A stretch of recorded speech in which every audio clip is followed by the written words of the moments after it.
Aloha, guys. So, continuing going through our issue of May 2025 Ka Wai Ola. Here's another article by Wayne Tanaka titled Our Grandkids' Water: The Connection Between Climate Change, Landfills, and the Legacy That We Leave Future Generations. Here we go.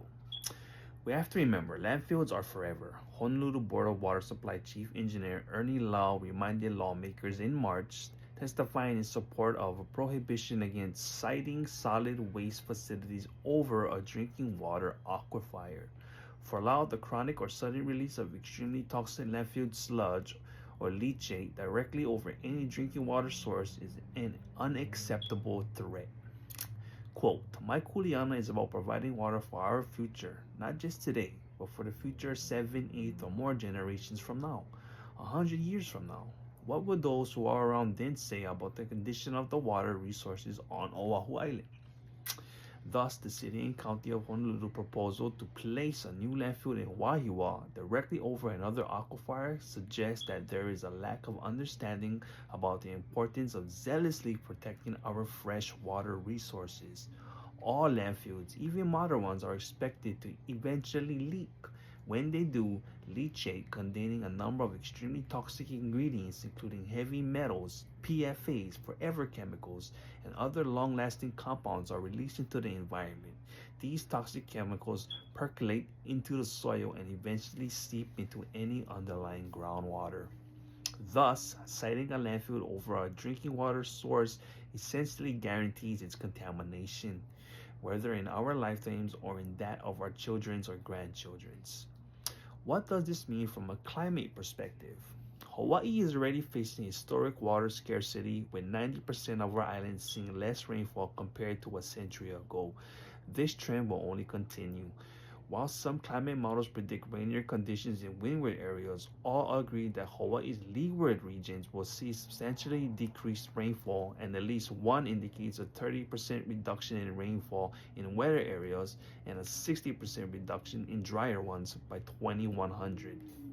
In other words, our grandchildren are going to need all the water they can get, and where we place our next landfill could rob them of even more of this precious, irreplaceable resource.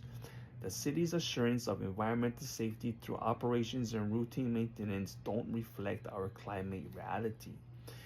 As sea level rises, increasingly inundates coastal cities and displaces millions, as increasingly frequent climate disasters cause economic and social institutions to falter and collapse, as billions of climate refugees are forced to migrate, as droughts cause mass crop failures and starvation, and as regional conflicts increase as a result, the supply chains we now take for granted will begin to break down.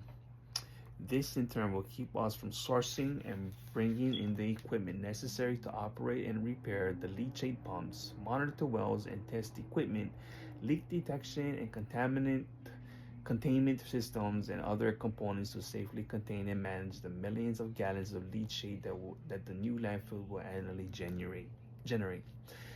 In future, maintenance failures that will poison our grandkids' water are essentially unavoidable. Should the new landfill be sited as proposed?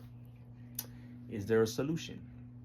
Fortunately, existing climate strategies provide examples of how we might address our interconnected landfill and climate challenges and their shared root causes.